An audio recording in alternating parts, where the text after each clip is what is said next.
Bismillahirrahmanirrahim. Assalamualaikum warahmatullahi wabarakatuh. Alhamdulillahirabbil alamin. Wassalatu wassalamu ala rahmatil alamin. Nabi Muhammad wa ala alihi wa sahbihi wa man tabi'ahum bi ihsan ila yaumil din. Amma ba'd. Ikhwani fi din wa akhwati fillah. Rekan-rekan mahasiswa yang semoga selalu dirahmati dan diberkahi oleh Allah Subhanahu wa taala. Mari kita bersyukur kepada Allah. Pada sore hari ini Allah masih memberikan kita berbagai macam kenikmatan. Allah masih memberikan kita kesehatan, kesempatan hadir bersama-sama di masjid kita ini untuk bermajelis ilmu, mempelajari sebagian dari perkara agama yang penting diketahui oleh setiap muslim dan muslimah. Salam dan salawat semoga selalu tercurah kepada kita Muhammad sallallahu alaihi wasallam, para keluarganya, sahabatnya, dan kepada seluruh pengikutnya yang mengikutinya dengan baik hingga akhir zaman kelak. Tema kita pada sore hari ini masih berkisar tentang puasa Ramadan. Kita akan membaca beberapa hadis yang membicarakan tentang puasa dan bulan Ramadan yang diambil dari kitab Mukhtasar Ahadits Shiyam karya Syekh Abdullah Al-Fauzan rahimahullah taala. Ada banyak hadis yang menyinggung tentang puasa, berbagai macam keutamaannya, hukum-hukum yang berkaitan dengan puasa, dan pula bulan Ramadan secara khusus. Tetapi kita akan membahas beberapa hadis-hadis penting saja darinya karena waktu yang terbatas. Lalu kita akan memberikan penjelasan sesuai apa yang kemampuan yang diberikan oleh Allah Subhanahu wa taala kepada kita.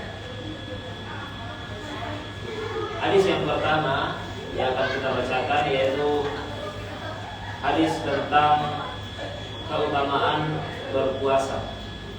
Hadis ini diriwayatkan dari sahabat Abu Hurairah radhiyallahu anhu bahwasanya Rasulullah sallallahu alaihi wasallam bersabda, "Kullu amali ibni Adam yudha'aful hasanatu bi'ashri amsalha ila 700 dhi'fin." Setiap amalan anak Adam itu dilipat gandakan kebaikannya hingga 10 kali lipat sampai 700 kali lipat. Allah Azza wa Jalla, kemudian Allah Subhanahu wa taala mengatakan illa shaum, kecuali amalan puasa. Fa innahu li wa ana ajzi bihi. Karena amalan puasa itu adalah untukku dan akulah yang akan membalasnya langsung.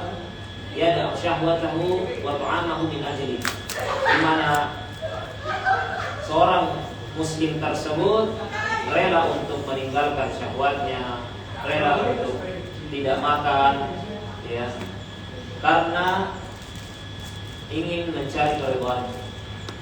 Walis-shaimi farhatani. Dan orang yang berpuasa itu memiliki dua kegembiraan.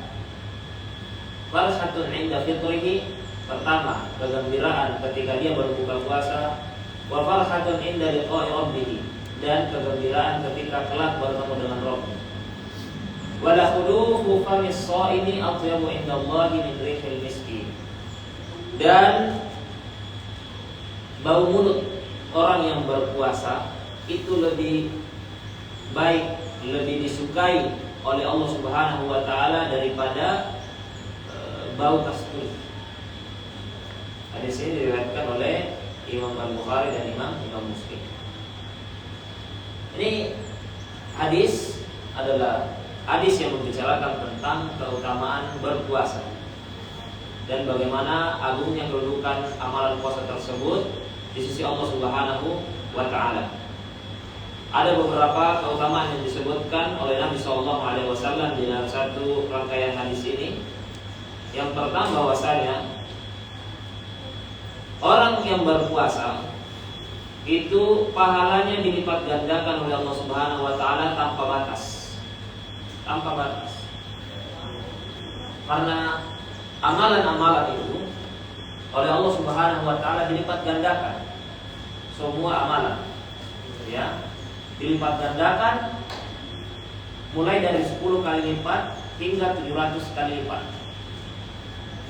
Sesuai dengan keadaan hamba tersebut tatkala dia mengamalkan ya amalan-amalan tersebut. Salat kita bisa dilipat gandakan 10 kali, 20 kali, 100 kali hingga 700 kali lipat. Bergantung kekhusyuan kita, bergantung seriusan kita dalam salat kita. Pahala sedekah bisa dilipat gandakan hingga 700 kali lipat. Pahala zakat, berbagai macam amalan lainnya. Kecuali puasa. Kecuali puasa yang lipat gandanya itu tidak dibatasi oleh angka tertentu. Subhanallah. Tentu ini kesempatan yang besar ya untuk mendapatkan, untuk mengumpulkan pundi-pundi pahala dengan jumlah yang sangat banyak melalui ibadah puasa ini. Melalui ibadah puasa ini. Tergantung kualitas puasa kita. Semakin bagus kualitasnya, maka potensi untuk dilipat gandakan itu semakin besar. Kenapa bisa atau apa rahasia kenapa puasa bisa dilipat gandakan pahalanya tanpa batas? Disebabkan karena berpuasa merupakan bentuk dari kesabaran. Kesabaranlah yang tidak ada batasnya.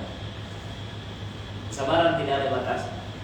Tidak ada batasnya, tidak ada batas pahalanya.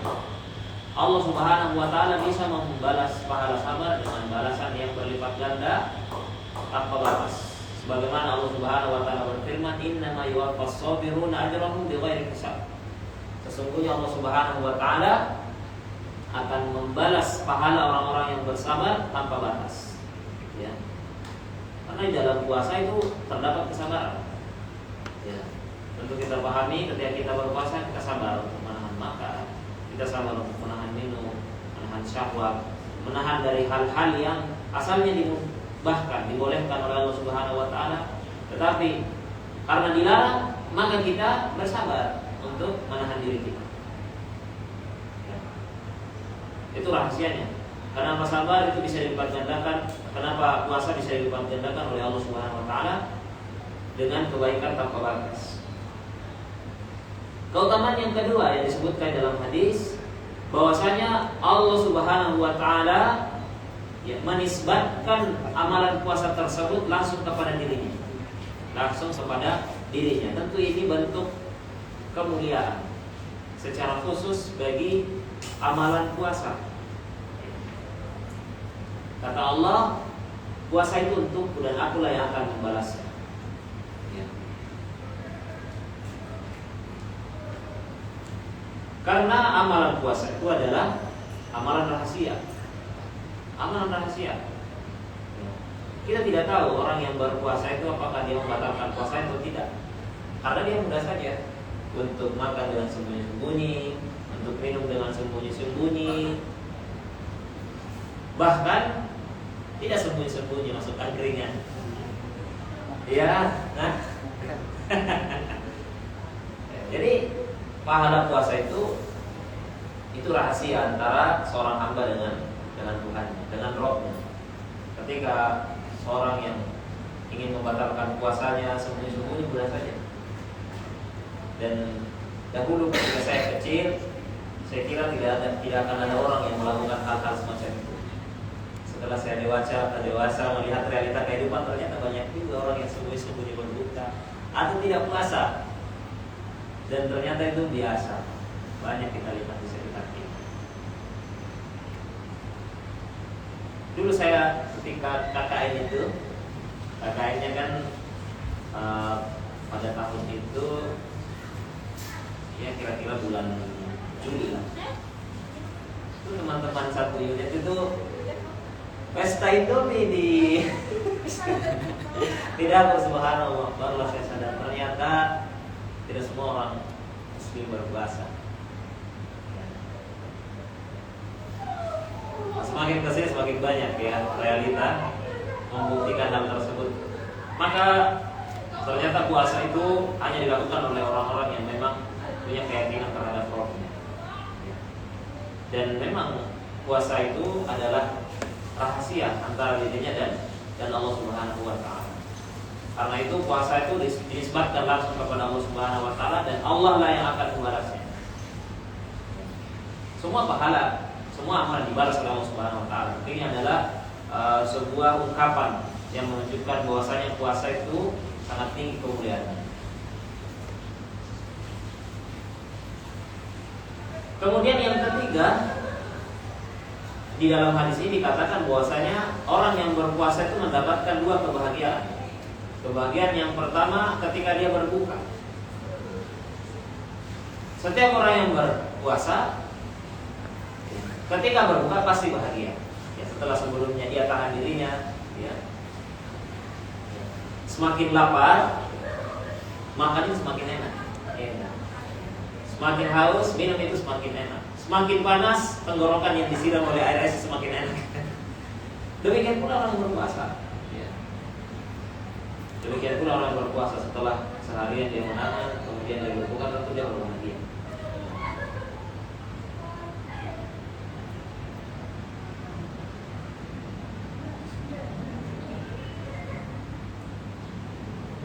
Kaidahnya, kaidah kehidupan. Semakin dia terhalang dari sesuatu, lalu dia mendapatkannya, maka semakin dia bahagia. Semakin dia bahagia. Semakin seorang lapar, ya, kemudian dia makan, maka kebahagiaannya akan besar.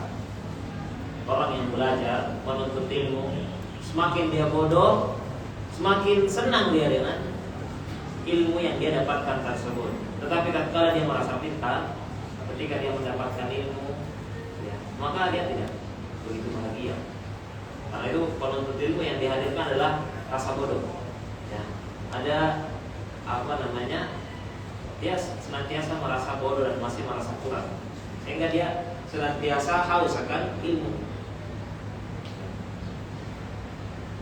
Demikian pula kegembiraan ketika bertemu dengan Rabbnya, yaitu di surga nanti.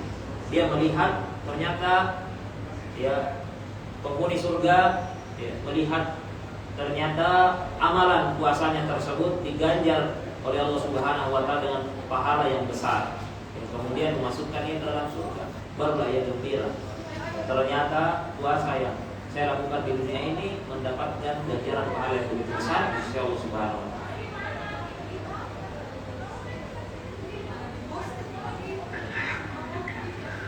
Yang keempat yang disebutkan di dalam hadis, bahwasanya bau mulut orang yang berpuasa itu lebih disukai oleh Allah Subhanahu wa taala daripada bau misik, bau kasturi. Ya. Maksudnya apakah ini secara zahir atau seperti apa? Yang dimaksud adalah di hari kiamat. Tentu bau orang yang berpuasa tidak enak. Ya, ini kita beralasan kepada teman kita ini kan bau orang berpuasa. Allah hanya suka yang satu, tidak suka, tidak begitu. Itu maksudnya adalah di akhirat. Ya, itu maksudnya adalah di akhirat. Bahwasanya orang yang berpuasa itu lebih disukai oleh Allah Subhanahu wa taala itu dibandingkan bau kasturi. Ya, bau kasturi.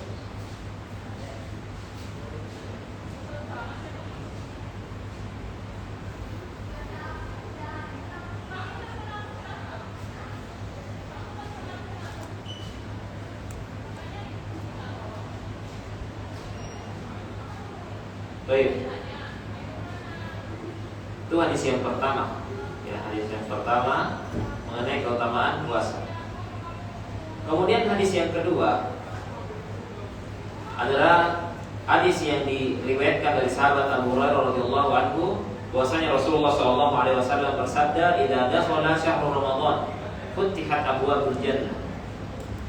Apabila bulan Ramadan tiba, maka pintu-pintu surga dibuka. Wa ghulqat abwaabun nar, pintu-pintu neraka ditutup. Wa suffidatis syayatin, dan setan-setan itu dibelenggu. Hadis ini diriwayatkan oleh Imam Bukhari dan Imam Muslim. Hadis ini membicarakan tentang keutamaan bulan Ramadan. Ya, besarnya keutamaan dari bulan Ramadan. Karena Allah Subhanahu wa taala mengkhususkan bulan Ramadan dibandingkan bulan-bulan yang lain. Di mana Nabi SAW mengatakan apabila bulan Ramadan tiba, maka pintu-pintu surga dibuka. Karena bisa pintu-pintu surga dibuka karena banyaknya kebaikan ya, yang bisa dilakukan oleh seorang hamba di bulan Ramadan. Ya, kita rasakan ya, ketika bulan Ramadan tiba semangat untuk beramal itu naik. Dan secara umum ya, kaum muslimin seperti itu. Ya, tidak akan kita jumpai adanya bulan-bulan yang lebih ramai masjid dibandingkan bulan Ramadan. Tidak akan kita jumpai waktu-waktu di mana seorang itu lebih rajin untuk membaca Al-Quran dibandingkan dengan bulan Ramadan. Semua kaum muslimin berlomba-lomba untuk melakukan amalan kebaikan di bulan Ramadan. Karena itulah pintu-pintu surga dibuka di bulan ini. Artinya seorang hamba dimudahkan untuk melakukan berbagai macam amalan kebaikan yang dengannya bisa menjadi sebab dia masuk ke dalam surga. Wa ghulqat abwaabun nar. Demikian pula pintu-pintu neraka ditutup. Karena seorang ya, hamba itu sulit ya, untuk melakukan kemaksiatan dibandingkan di bulan-bulan lain. Terutama ketika seorang melakukan puasa, maka ya motivasi untuk melakukan kemaksiatan itu berkurang. Dan ketika dia melihat orang-orang di sekelilingnya yang bersemangat melakukan kebaikan, bersemangat meninggalkan keburukan, maka dia juga termotivasi. Pada akhirnya bulan Ramadan itu ya membuat kita lebih semangat untuk melakukan kebaikan, menjauhi keburukan-keburukan, sehingga dengan hal tersebut menjadi sebab seorang hamba yang masukkan ke dalam surga dihindarkan dari api neraka. Maka dibukalah pintu surga, ditutuplah pintu neraka pada bulan Ramadan. Wasufidatis syayatin, ya, wasufidatis syayatin, dan setan-setan dibelenggu. Setan-setan dibelenggu. Apa maksud setan dibelenggu? Apakah dengan dibelenggunya setan maka keburukan itu tidak mungkin terjadi? Tidak seperti itu. Keburukan bisa terjadi di luar bulan Ramadan, demikian pula di bulan Ramadan. Hanya saja kita saksikan, alhamdulillah keburukan di bulan Ramadan itu berkurang. Sebabnya apa? Ya salah satu pengaruhnya karena setan itu dibelenggu. Setan yang suka menggoda manusia, memberikan was-was kepada manusia itu dibelenggu oleh Allah Subhanahu wa taala. Dibelenggu. Tetapi mengapa tetap saja ada keburukan? Jawabannya adalah karena keburukan itu tidak bersumber dari hanya setan saja. Karena keburukan bisa terjadi disebabkan oleh dua faktor. Faktor eksternal dan faktor internal. Itu yang harus kita sadari. Keburukan, dosa dan maksiat itu bisa terjadi, seorang hamba bisa terjerumus ke dalamnya karena adanya dua faktor. Bisa jadi faktor eksternal, bisa jadi faktor internal. Faktor eksternal itulah dari godaan setan. Godaan setan. Faktor internal adalah ya dari jiwa manusia yang suka dan condong terhadap keburukan. Karena itu Nabi SAW berlindung kepada jiwa yang buruk. Maka di mukaddimah itu biasanya dikatakan wa na'udzubillahi min syururi anfusina. Dan kami berlindung kepada Allah Subhanahu wa taala dari buruknya jiwa kami. Karena jiwa tersebut dia condong, suka mengajak kepada keburukan. Allah Subhanahu wa taala berfirman, "Wa innan nafsa lammaratun bisu." Sesungguhnya jiwa itu suka mengajak kepada keburukan. Jiwa itu lebih suka kepada keburukan. Jiwa asalnya lebih suka kepada keburukan, kecuali yang dirahmati oleh Rabb-nya. Karena dia sudah melatih dirinya, ya, dia sudah terbiasa dengan kebaikan, ya, maka keburukan itu berat baginya. Tapi pada asalnya jiwa-jiwa manusia itu suka kepada sesuatu yang tidak baik, sesuatu yang buruk, sesuatu yang dekat dengan maksiat. Ya. Itulah penyebab mengapa keburukan tetap saja bisa terjadi. Tetap saja ada orang yang tidak berpuasa, tetap saja ada orang yang melanjutkan kemaksiatannya di dalam bulan Ramadan. Ya. Tapi itu berkurang karena faktor eksternal sedang cuti. Setan-setan dibelenggu oleh Allah Subhanahu wa taala. Maka yang menjadi lawannya adalah dirinya sendiri. Walaupun ada tafsiran lain bahwasanya yang dibelenggu tidak semua setan. Yang dibelenggu adalah maradatus syayatin. Bagaimana dalam salah satu riwayat bahwasanya yang dibelenggu adalah pentolan-pentolannya setan. Setan-setan yang pimpinan-pimpinan setan. Adapun setan-setan kroni-kroninya itu konco-konco yang kecil-kecil itu masih berkeliaran di mana-mana. Apalagi setan manusia. Setan dari kalangan manusia ya hati-hati yang beroperasi. Bahkan terkadang lebih semangat di bulan Ramadan. Ya. Lebih semangat di bulan Ramadan.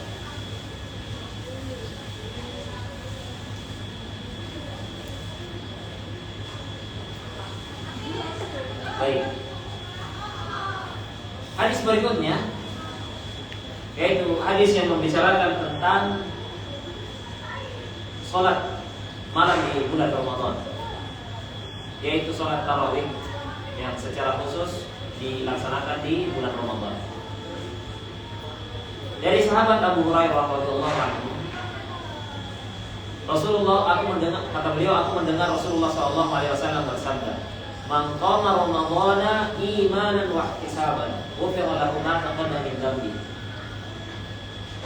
Barang siapa yang melakukan sholat malam pada bulan Ramadan,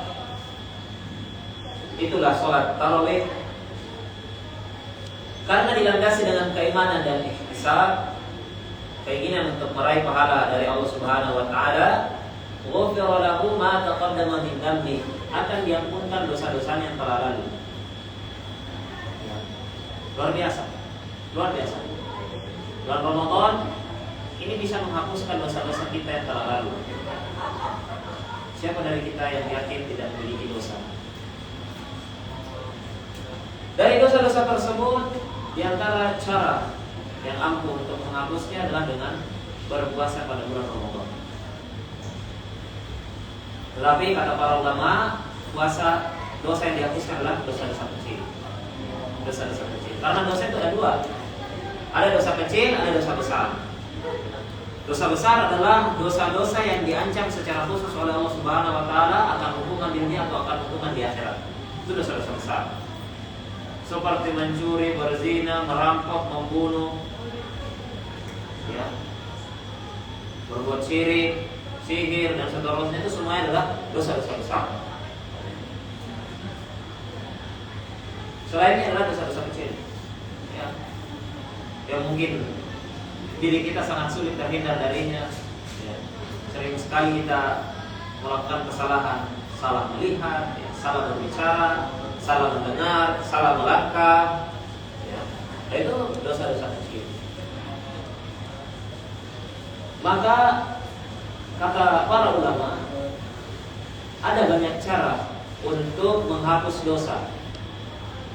Tentu cara yang paling pokok adalah bertaubat kepada Allah Subhanahu wa taala, beristighfar kepada Allah. Tapi selain dari itu, ada pintu-pintu yang bisa dimaksimalkan oleh seorang hamba untuk menghapuskan dosa-dosanya. Di antaranya pintu amalan. Dan secara umum amalan-amalan kebaikan itu bisa menghapuskan keburukan. Kata Allah Subhanahu wa taala, "Innal hasanat yudhibun as-sayyi'at." Sesungguhnya kebaikan-kebaikan itu bisa menghapuskan keburukan. Ya, salat yang kita lakukan, puasa yang kita lakukan, ya, sedekah yang kita lakukan, amalan-amalan kebaikan itu bisa menghapuskan dosa-dosa, dosa kecil. Ya. Dan disebutkan oleh Nabi SAW secara khusus puasa di bulan Ramadan. Puasa di bulan Ramadan ini bisa menghapuskan dosa kita. Ya. Syaratnya ada dua. Yang pertama imanan, yang kedua ihtisaban. Imanan maksudnya adalah dia beriman kepada Allah Subhanahu wa taala, membenarkan janji Allah Subhanahu wa taala, ya, membenarkan keutamaan sholat tarawih tersebut, ya, pembahasan kita adalah sholat tarawih. Ya. Karena di riwayat yang lain siapa yang berpuasa pada bulan Ramadan. Di riwayat ini yang kita bacakan adalah siapa yang melakukan sholat tarawih pada bulan Ramadan. Maka ketika kita melakukan sholat tarawih kita hadirkan, ya, janji-janji Allah Subhanahu wa taala tersebut. Ya. Sholat tarawih yang kita laksanakan bisa menghapuskan dosa-dosa kita, bisa mengangkat derajat kita. Syaratnya dua, dilandasi dengan keimanan kepada Allah, membenarkan janji Allah, membenarkan keutamaan dari sholat tarawih tersebut, dan ihtisab, ikhlas, keinginan untuk meraih pahala dari Allah Subhanahu wa taala, bukan yang lain. Sebagian ulama mengatakan ihtisab mencakup makna rasa senang, rasa bahagia di dalam melakukan amalan kebaikan tersebut. Dia tidak merasa berat, tetapi dia nikmati puasa yang dilakukan, yang dijalani mulai dari pagi hari hingga maghrib, dia jalani dengan gembira. Itu masuk dalam makna ihtisab. Sholat tarawih yang dia lakukan, dia jalani dengan senang hati. Itu ihtisab. Maka tatkala seorang hamba melakukan amalan puasa, amalan sholat tarawih, dilandasi dengan keimanan dan ihtisab, maka dia berhak mendapatkan janji dari Allah Subhanahu wa taala, diampunkan dosa-dosanya yang telah lalu.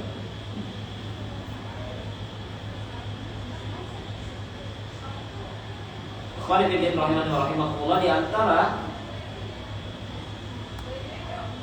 arahan syariat ketika seseorang melaksanakan sholat tarawih, hendaknya dia melakukan sholat tarawih dan menyelesaikan sholat tarawih tersebut bersama imam. Ya, jadi imam yang melaksanakan sholat tarawih dari rakaat pertama hingga rakaat terakhir hingga selesai sholat witir, dia ikuti. Jangan dia pergi di tengah-tengah. Atau setelah sholat tarawih dia pergi. Ya, jangan. Karena Nabi SAW bersabda, "Man qama ma'al imami hatta yansharif kutiba lahu qiyamul lailati." Barang siapa yang melakukan sholat bersama dengan imam sampai imam menyelesaikan sholatnya, maka akan dicatat baginya seperti sholat semalam suntuk. Ya. Walaupun lebih dari 11 rakaat. Misalnya kita sholat di jamaah yang sholatnya 23 rakaat, ya, kita berusaha untuk ikut. Ketika kita mengikuti sholat imam hingga selesai, insya Allah akan dicatat oleh Allah Subhanahu wa taala seperti sholat semalam suntuk. Sholat semalam suntuk. Walaupun yang perlu kita perhatikan bahwasanya sholat witir itu hanya dilakukan satu kali dalam semalam. Jadi ketika kita sudah ikut sholat witir bersama imam, ya cukup sholat witirnya sekali itu saja. Adapun kalau kita ingin bangun di akhir malam untuk melakukan sholat malam, sholat lain, sholat tahajud, maka silakan lakukan itu, tapi tidak usah lakukan lagi sholat witir. Tidak usah melakukan lagi sholat witir, karena Nabi SAW bersabda, "La witrani fi lailah." Tidak ada dua witir dalam satu malam. Tidak ada dua witir dalam satu malam. Jadi kalau witir sudah dilakukan di awal malam, tidak perlu lagi dilakukan di akhir malam. Baik. Jadi yang telah disampaikan oleh penulis di sini adalah apabila seorang telah menyelesaikan sholat witirnya, maka dia berzikir dengan membaca Subhanal Malikil Quddus 3 kali. Wa yarfa'u shawtahu bis-tsalisah. Kemudian dia angkat, dia tinggikan suaranya di zikir yang ketiga, Subhanal Malikil Quddus, Subhanal Malikil Quddus, Subhanal Malikil Quddus. Seperti itu.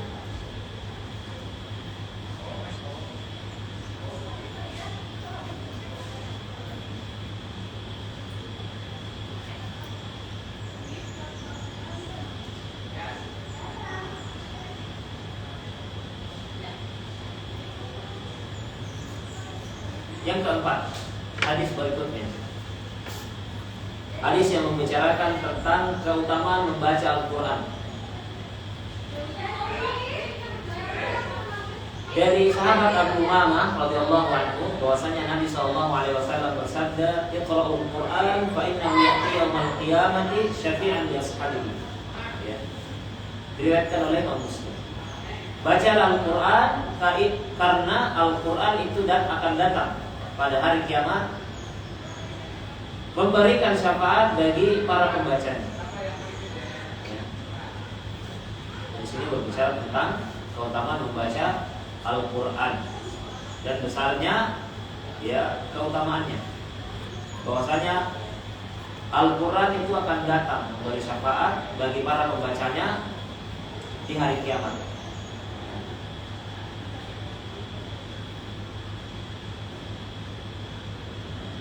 Karena di antara yang bisa menyelamatkan kita dari kengerian hari kiamat, kengerian neraka jahanam adalah syafaat. Syafaat itu bisa didapatkan dari siapapun. Syafaat yang utama dari Rasulullah SAW, dari amalan-amalan kita, dari bacaan Al-Quran yang kita baca, dari anak kita, dari teman-teman kita, dari teman-teman pengajian, dari sahabat-sahabat kita, pasangan kita dan seterusnya, itu semua bisa memberikan syafaat. Semua bisa memberikan syafaat. Yang tadinya masuk ke dalam neraka, kemudian ada yang memberikan syafaat. Diringankan siksanya atau dikeluarkan dari api neraka, itu bisa. Dan diantaranya adalah bacaan Al-Quran. Bacaan Al-Quran.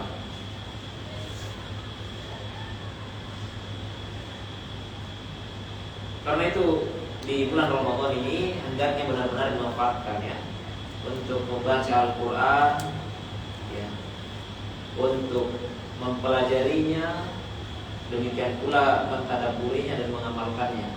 Karena ini kesempatan besar di mana semua orang membaca Al-Quran, maka kita lebih bersemangat ya untuk membaca Al-Quran di bulan Ramadan.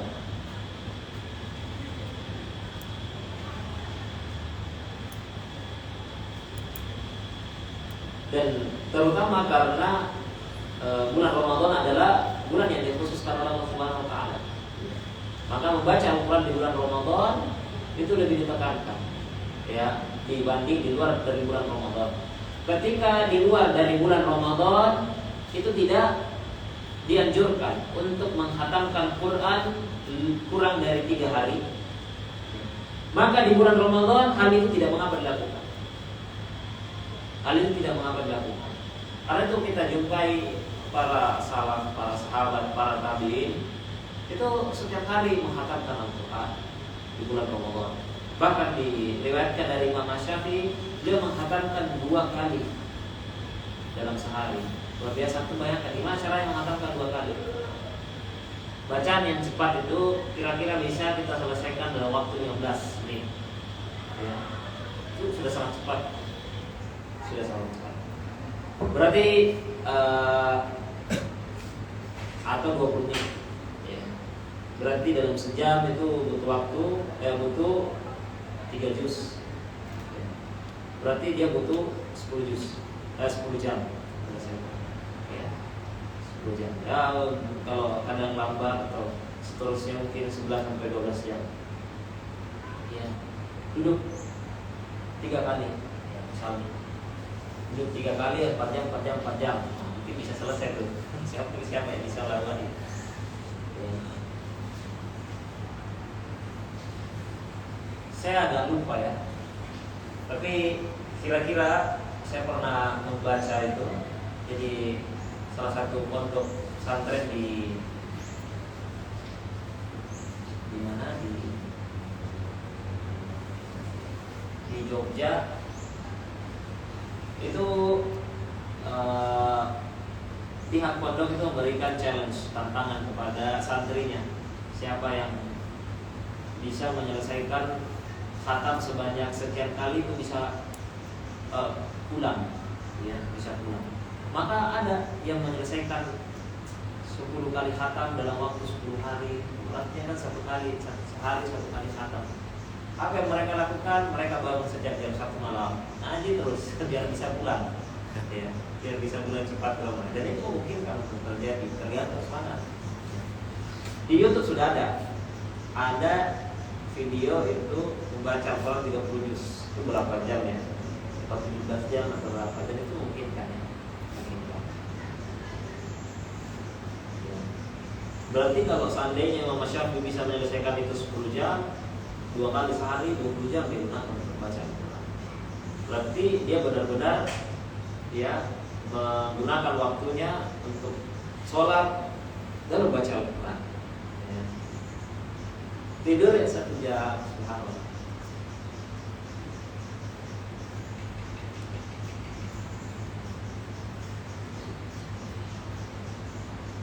Bahkan dikisahkan Utsman bin Affan pernah menyelesaikan bacaan Al-Quran dalam 1 kali sholat.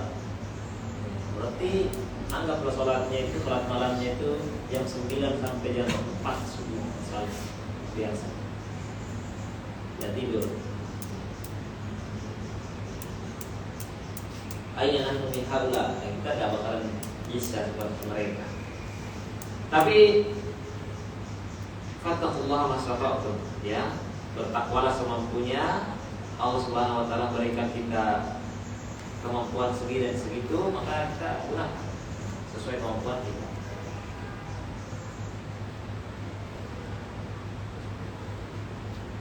Kemudian diantara adab-adab dalam membaca Al-Quran yang disebutkan oleh penulis di sini, yang pertama adalah hendaknya orang yang baca Al-Quran tersebut mengikhlaskan niatnya hanya untuk Allah Subhanahu wa taala. Kemudian hendaknya dia membaca Al-Quran dalam keadaan suci, walaupun boleh saja membaca Al-Quran walaupun tidak suci. Tapi di antara adab yang baik adalah dia bersuci sebelum membaca Al-Quran. Di antara adab yang baik juga adalah dia bersiwak.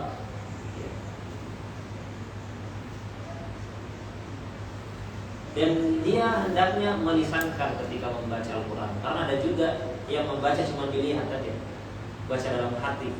Itu tidak dianggap membaca Al-Quran. Dianggap baca Al-Quran adalah ketika dia gerakkan bibirnya, ya, sebagaimana huruf-huruf itu diucapkan. Kalau membaca teks-teks bahasa Indonesia, ya membaca bisa dengan membaca dalam hati. Kalau Al-Quran tidak bisa, ya. Kecuali kalau kita baca terjemahannya, baca dalam hati tidak apa-apa.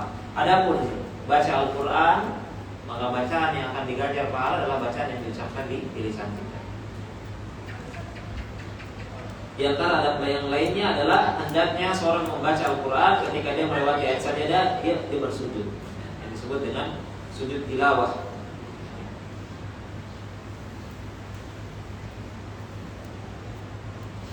Kemudian dia juga hendaknya tidak begitu mengeraskan bacaannya ketika ada orang yang akan merasa terganggu dengan bacaan kerasnya tersebut. Misalnya ada orang yang sedang sholat, maka kecilkan bacaan. Ketika dia selesai sholat, ya bisa diangkat lagi suara. Baik, kemudian hadis berikutnya adalah hadis yang diriwayatkan dari sahabat Abu Musa Al-Asy'ari radhiyallahu anhu. Beliau berkata, Rasulullah SAW bersabda, Al-Quran hujjatun laka aw 'alaika. Ya. Di sini diriwayatkan oleh Muslim. Al-Quran itu bisa menjadi pendukungmu, pembelamu, bisa juga menjadi musuhmu.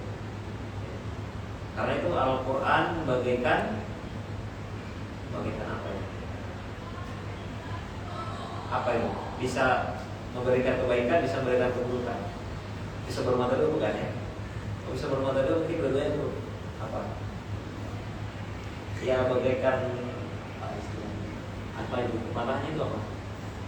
Nah, Al-Quran seperti itu. Dia bisa menjadi hujjah yang akan membela kita. Bisa juga menjadi penuntut. Ya. Bisa menjadi pengacara kita, bisa menjadi jaksa penuntut. Tergantung bagaimana kita menyikapi Al-Quran tersebut. Hati-hati, ya, hati-hati. Nah, ada di sini berbicara tentang wajibnya kita mengamalkan Al-Quran. Ya. Karena Al-Quran itu, ya, tujuan utamanya bukan hanya untuk dibaca, tapi diamalkan. Menjadi tuntunan. Ya. Sebagian salah mengatakan, ma jalasa ahadun al-Qur'ana faqama musaliman. Ya. Tidak seorang pun yang duduk membaca Al-Qur'an kemudian dia berdiri dalam keadaan lepas begitu saja. ya. Tetapi dia berada di antara dua kemungkinan. Boleh jadi dia beruntung atau boleh jadi dia merugi dan membaca Al-Quran tersebut. Kalau beruntung, alhamdulillah. Ya. Ya. Karena ya. Kemudian salaf tersebut membaca ayat Al-Quran, wa nunazzilu minal Qur'ani ma huwa shifaa'un wa rahmatun lil mu'minin wa la yazidu zalimina illa khasara. Dan kami menurunkan Al-Quran sebagai obat, ya. Bisa obat fisik, bisa obat hati, dan sebagai rahmat bagi orang-orang beriman. Dan Al-Quran itu tidak menambah bagi orang-orang yang zalim kecuali kerugian. Jadi bagi orang-orang yang zalim, Al-Quran baginya itu tidak membantunya, malah semakin menyudutkannya. Al-Quran diturunkan oleh Allah Subhanahu wa Ta'ala. Tujuan pokoknya, tujuan utamanya adalah untuk membenarkan isinya, kabar yang dibawa oleh Al-Quran tersebut. Karena orang-orang orientalis, orang-orang kafir membaca Al-Quran atau tidak, kadang membaca Al-Quran, tapi bukan untuk membenarkannya, hanya untuk penelitian tadi. Orang muslim, seorang yang beriman, membaca Al-Quran dan dia benarkan segala isi, segala berita yang ada dalam Al-Quran. Demikian pula dia mengamalkannya, ya, melaksanakan apa yang diperintahkan oleh Al-Quran dan menjauhi segala larangan yang ada dalam Al-Quran. Bukan tujuannya hanya sekedar untuk dibaca secara lafaz. Betul bahwasanya di antara hal yang dituntut adalah kita membaca Al-Quran tersebut dengan bacaan yang benar, menunaikan hak-hak huruf dari Al-Quran. Kita baca dengan tartil, kita baca sesuai dengan makharijul huruf, sifat-sifat huruf yang ada pada setiap lafaz-lafaz di Al-Quran benar. Tapi tujuan utama adalah agar kita membaca secara hukum. Karena membaca itu ada dua, ada namanya tilawah lafziyah, membaca secara lafaz. Ada namanya tilawah niyah, membaca secara hukum. Membaca secara hukum maksudnya adalah mengamalkannya, mentadabburinya lalu mengamalkannya, ya. Bukan ketika membaca kemudian ada sesuatu yang bertentangan dengan hawa nafsu kemudian ditolak, tapi berusaha untuk diamalkan, ya, dibenarkan. Walaupun mungkin saja itu berat, ya, mungkin saja itu sulit untuk dilaksanakan, tapi jangan sampai untuk ditolak, ya, harus dibenarkan dan ada tekad untuk kemudian mengamalkannya.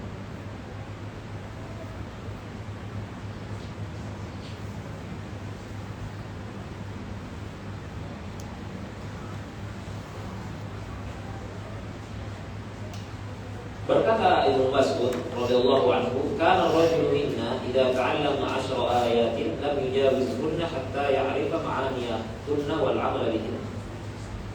Ibnu Mas'ud radhiyallahu anhu dari kalangan sahabat mengatakan, kami, maksudnya para sahabat, apabila kami mempelajari 10 ayat, maka kami tidak akan melewatinya hingga kami mengetahui maknanya dan hingga kami mengamalkannya. Jadi antara semangat para salaf itu mereka tidak hanya sekedar membaca saja, tapi berusaha untuk memahami kandungannya, berusaha untuk mengamalkannya, mengamalkan setiap hukum-hukum yang ada di dalam ayat-ayat yang mereka baca. Kita juga berusaha seperti itu, ya. Jadi paling tidak kita pernah berusaha untuk mencoba membaca terjemahannya, ya.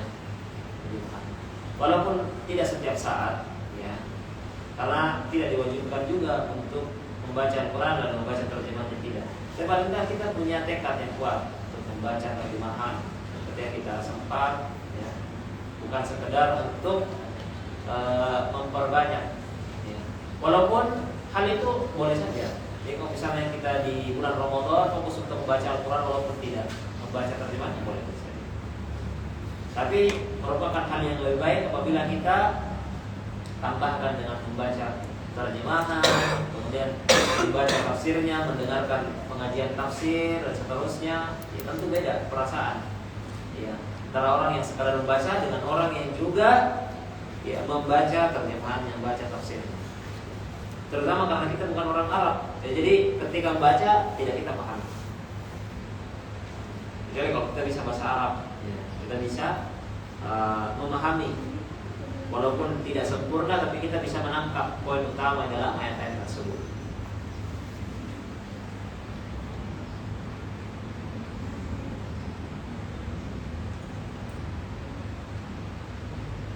Hadis berikutnya, ya.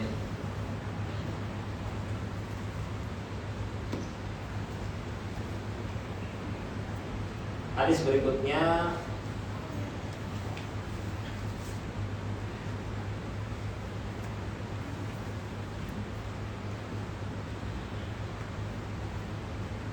adalah hadis yang diriwayatkan dari sahabat Abu Hurairah radhiyallahu anhu bahwasanya Rasulullah SAW bersabda, "Man nasiya wa huwa sha'imun fa akala aw syariba falyutimma shaumahu fa inna ma ta'amahu Allah wa saqahu." Barang siapa yang lupa padahal dia sedang berpuasa, lantas dia makan atau dia minum, maka hendaknya ia sempurnakan puasanya. Karena Allah lah yang memberinya makan dan memberinya minum. Hadis ini adalah dalil bahwasanya orang yang sedang berpuasa, kemudian dia tidak sengaja makan atau tidak sengaja minum, maka puasanya tetap sah. Ya, puasanya tetap sah dan tidak perlu dia qadha. Dan tidak ada dosa baginya karena dia lupa. Karena dia lupa. Justru Nabi SAW mengatakan, ya Allah lah yang memberinya makan. Rezekinya dia, yang tidak bisa kita setiap saat lakukan. Mungkin antum pernah merasakan, terutama kalau puasa di luar bulan Ramadan, ya, pernah lupa. Ya. Pas lagi panas-panasnya minum lupa, jadi segar.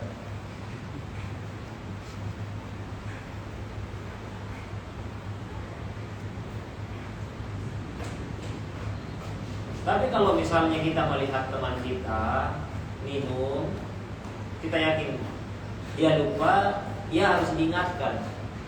Jangan, gak apa-apa dia lupa. Tidak. Karena itu sebenarnya kemungkaran. Sedangkan kita diperintahkan untuk melakukan amar ma'ruf nahi munkar. Ya.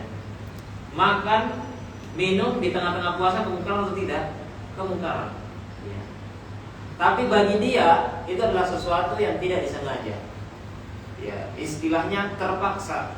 Ya, dia semacam dipaksa oleh pikirannya yang membuat dia melupakan itu. Ya. Maka dia tidak berdosa. Tapi kalau kita pihak luar, kita harus mengingatkan dia, jangan sampai minum. Ya, jangan sampai minum. Maka pada saat itu kita ingatkan dia. Nanti dia menyesal, aduh ngapain padahal saya sudah lupa. Baik. Hadis berikutnya, hadis yang diriwayatkan dari sahabat Anas bin Malik radhiyallahu anhu, beliau mengatakan Rasulullah SAW bersabda, "Tasahharu fa inna as-suhura barakah." Bersahurlah karena di dalam sahur tersebut ada keberkahan. Ada keberkahan. Hadis ini adalah dalil tentang perintah untuk melakukan sahur. Ya. Karena sahur ada keberkahan. Walaupun sahur itu tidak wajib. Ya. Jadi kalau misalnya ada seorang yang berpuasa, dia telat bangunnya setelah azan, ya maka dia lanjutkan puasanya. Yang penting pada malam harinya dia sudah berpuasa, berniat. Ya. Adapun dia bangun atau tidak untuk sahur, itu perkara yang lain. Sahur hukumnya sunnah yang dianjurkan, bukan suatu kewajiban.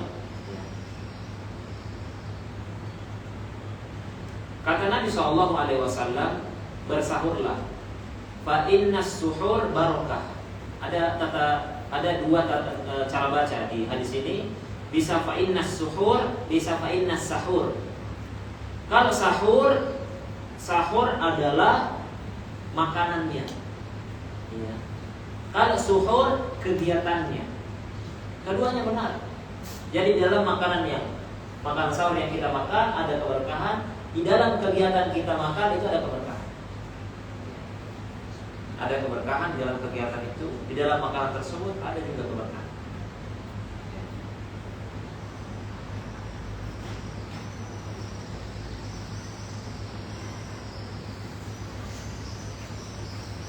Para ulama menyebutkan ya, berbagai macam manfaat dari bersahur. Di antara bentuk manfaat dan keberkahan dari sahur, yang pertama adalah menguatkan di dalam ibadah. Menguatkan di dalam ibadah. Karena kalau orang lapar itu terkadang malas untuk beribadah. Tapi ketika dia bersahur, sehingga dia memiliki energi yang cukup untuk menjalani ibadah seharian penuh, ya, maka itu tentu lebih baik dibandingkan orang yang tidak bersahur, kemudian dia menjalani ya, hari-harinya tersebut dalam keadaan yang lapar, lemas, lelah. Maka itu manfaatnya pertama dari sahur, membantu untuk lebih kuat di dalam beribadah. Ya. Tapi kalau kelewatan sahurnya bisa membuat lemas juga. Kalau terlalu kenyang malah gak semangat juga di dalam beribadah. Makanya sahur ya itu sewajarnya saja. Sewajarnya saya tidak terlalu kenyang. Ya. Karena itu Nabi SAW mengatakan nikmat sahuril mu'min ya at-tamar. Sebaik-baik sahurnya orang beriman itu kurma. Ya, kurma itu adalah simbol makanan yang sedikit. Artinya itu sebenarnya sudah cukup. Ya. Sudah cukup.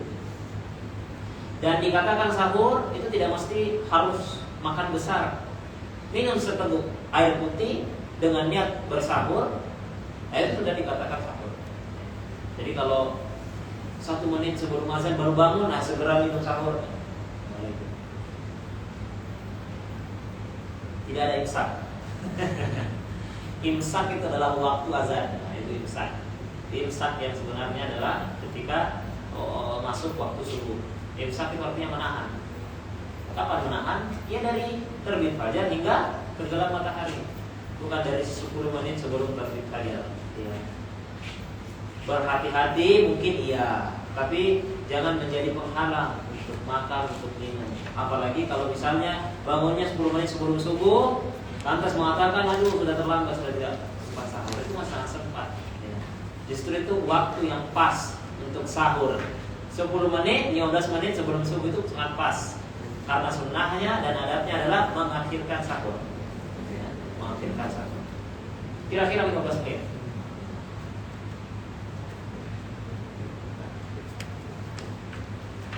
Kemudian di antara keberkahan sahur yang lain ya, adalah tentu saja meneladani sunnah Nabi SAW. Karena Nabi bersahur. Di antara keberkahan sahur yang lain adalah membuatnya memiliki kesempatan untuk berzikir, berdoa, dan sholat di akhir malam. Ya. Kalau bangun sahur berarti kita ada kesempatan untuk berzikir, untuk beristighfar, berdoa. Sedangkan doa di waktu sepertiga malam terakhir, itulah waktu-waktu sahur, itu mustajab, dikabulkan oleh Allah Subhanahu wa Ta'ala. Di antara keberkahan sahur yang lain adalah dengan sahur dia menyelisihi kebiasaan ahli kitab. Ya. Karena ahli kitab dari kalangan Yahudi itu tidak melakukan sahur. Karena itu Nabi SAW bersabda, "Faslu ma baina siyamina wa siyami ahli kitab aklatus suhur." Perbedaan puasa kita kaum muslimin dengan puasanya ahli kitab itu adalah makan sahur. Mereka semua berpuasa. Kaum-kaum sebelum umat Islam itu juga berpuasa. Ya. Tetapi di antara perbedaannya adalah syariat sahur. Ya. Syariat sahur untuk kaum muslimin. Ya. Maka dengan melakukan sahur, artinya dia telah menyelisihi puasanya ya, Yahudi. Di antara keberkahan sahur yang lain, tentu dia bisa melakukan sholat subuh di waktu yang paling afdal, yaitu di awal waktu. Ya. Makanya kenapa subuh masjid ramai di bulan Ramadan? Karena mereka bangun sahur. Coba kalau mereka nggak sahur, ya telat berarti kan. Maka ketika mereka bangun sahur, maka mereka bisa menghadiri sholat jamaah di masjid, sholat subuh di waktu yang paling afdal.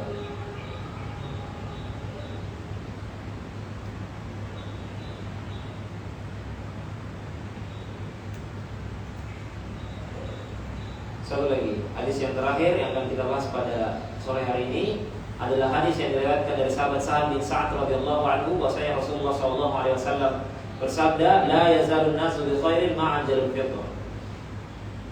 Manusia, orang-orang senantiasa dalam kebaikan selama mereka menyegerakan berbuka. Ini adalah salah satu adab di dalam berbuka, yaitu menyegerakan berbuka. Karena berbuka puasa itu bisa dilakukan kapanpun di malam hari, mau jam 7, mau jam 8, jam 9 boleh saja. Tapi sunnahnya adalah menyegerakan berbuka. Ya. Setelah azan langsung berbuka. Ya. Setelah terbenam matahari langsung berbuka, itulah yang sesuai dengan sunnah Nabi Shallallahu Alaihi Wasallam. Baik, mungkin ini yang bisa kita bahas pada pertemuan sore hari ini, mudah-mudahan bermanfaat. Allahumma alimna ma yanfa'una wanfa'na bima 'allamtana wa zidna ilma. Barangkali ada pertanyaan satu atau dua, dipersilakan sebelum masuk waktu berbuka. Assalamualaikum warahmatullahi wabarakatuh. Saya bertanya Ustaz, semisal saya lihat teman saya itu nggak sengaja makan gitu saat puasa, alangkah baiknya itu saya menunggu dia selesai makan dulu atau langsung ditegur gitu ya? Langsung ditegur. Iya. Jangan lanjutkan makannya. Tapi belum sempat minum. Ketika kita melihat dia hendak makan, kalau kita bisa ingatkan di awal, alhamdulillah. Kalau kita ingatkan di tengah, ketika kita melihatnya, ya lakukan itu. Jangan kita biarkan dia melakukan kemaksiatan terus-menerus. Karena makan di siang hari bulan Ramadan adalah kemaksiatan. Walaupun dia tidak sengaja, dia tidak berdosa. Tapi kita diperintahkan untuk melakukan amar ma'ruf nahi munkar, ya, melarang dia makan. Yang itu merupakan dosa di bulan Ramadan. Masalahnya kalau nggak puasa kan. Itu beda lagi. Memang dia tidak puasa dari awal, mau untuk mengingatkan dia katanya akan makan. Karena memang dia tidak berniat untuk puasa. Ya, ingatkan agar dia tidak melakukan hal itu lagi. Akhi, ini bulan Ramadan, puasa. Kalau udah puasa berdosa. Tidak berpuasa dengan sengaja itu dosa besar. Jangan ulangi lagi. Mulai detik ini, ya kamu sadar dan tahan. Kodok puasa hari ini. Ya. Besok jangan lakukan lagi. Allah. Ada lagi? Cukup? Ada pertanyaan dari akhwatnya? Baik, kalau tidak ada, cukup. Ya. Kita tutup majelis kita pada sore hari ini, mudah-mudahan bermanfaat. Kita tutup dengan doa kafaratul majelis. Subhanallah walhamdulillah, asyhadu an la ilaha illa anta, astaghfiruka wa atubu ilaik. Alhamdulillahirabbil alamin. Assalamualaikum warahmatullahi wabarakatuh. Waalaikumsalam warahmatullahi wabarakatuh.